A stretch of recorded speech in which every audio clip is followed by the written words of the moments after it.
Hello and good day to all of you.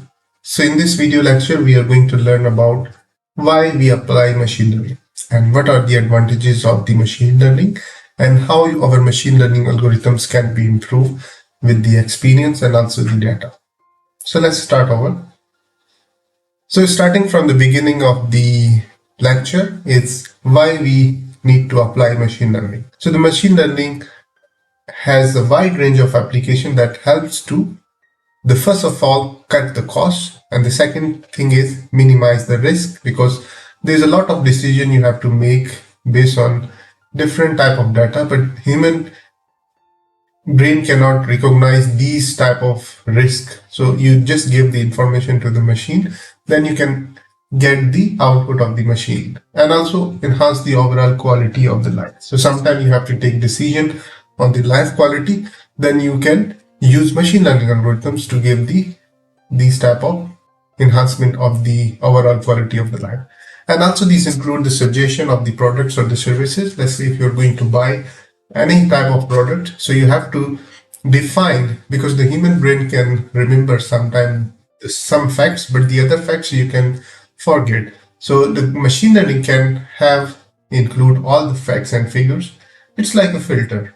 So you just choose the filter when you're going to purchase anything in the online shopping. So you just define the filters. Let's say you want to give the range of the price, you want to give the size, you want to give the company, and any type of thing. So you can have this on the back end. There is a machine learning is used on that website as well, or the filtering and identifying the cybersecurity breaches, and also enable the autonomous vehicle. So autonomous vehicle are also extensively using the machine learning.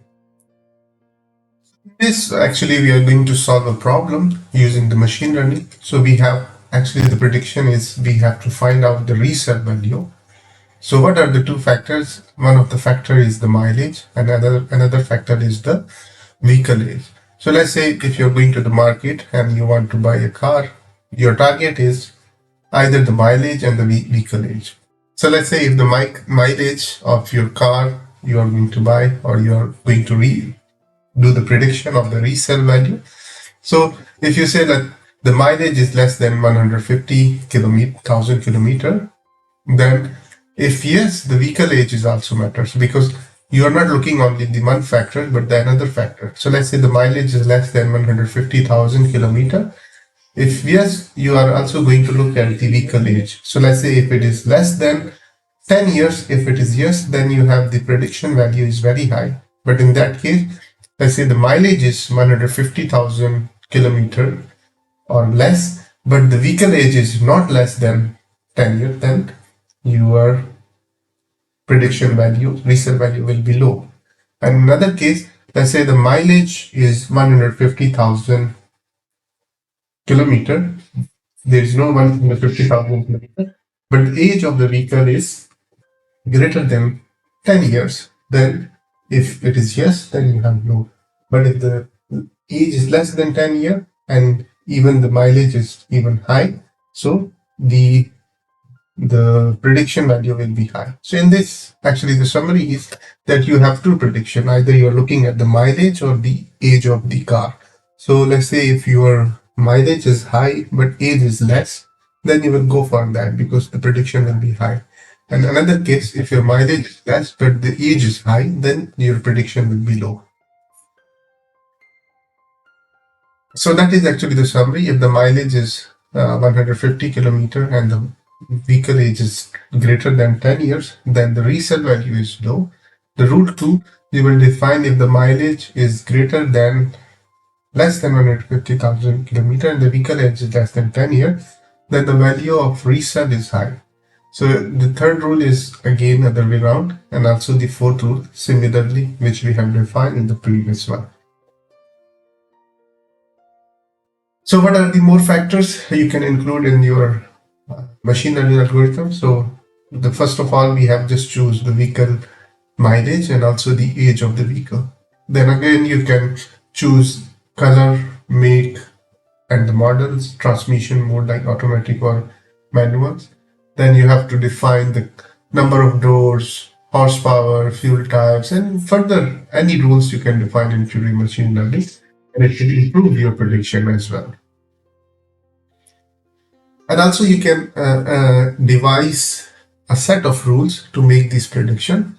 So let's say if you are looking at the song, so what are the songs that user might like to pick? Some of the catalog of like 20 million. So you can define the rules. And also sometimes you're looking at the some text that who write these articles. And so you have to just give a input based on what you are looking for. The third thing is you can also define the image. So sometimes image recognition is also used for machine learning.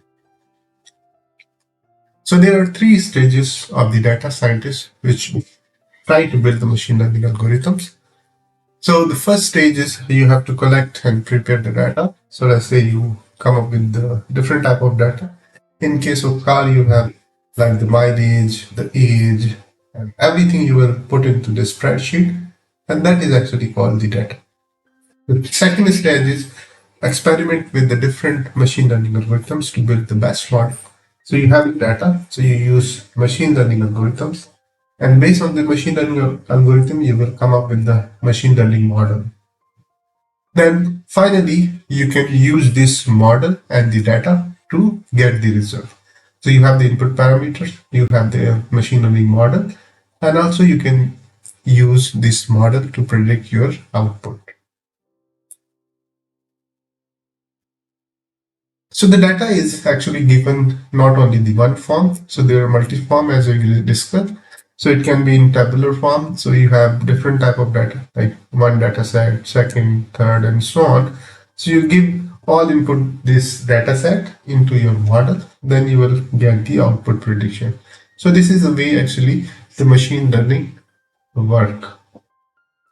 Then also the advantages of machine learning is actually it's automatically pattern defining. Let's say you have this data which is connection has with this data. So it will automatically find the connection with the different data. And if you want to go for one improvement, let's say you develop only this machine learning model, so it will improve with the time. So let's say you want to predict one feature in the data set, then you will go for 2, 3, and so on. So it will automatically improve our machine learning models. Okay, that's all. Thank you so much. I hope you have understood about why we have to apply the machine learning and what are the benefits of that and how we can utilize to reduce the risk of the machine learning in our daily life, or how we can overcome the risk in our daily life using the machine learning. Thank you so much and hope to see you again.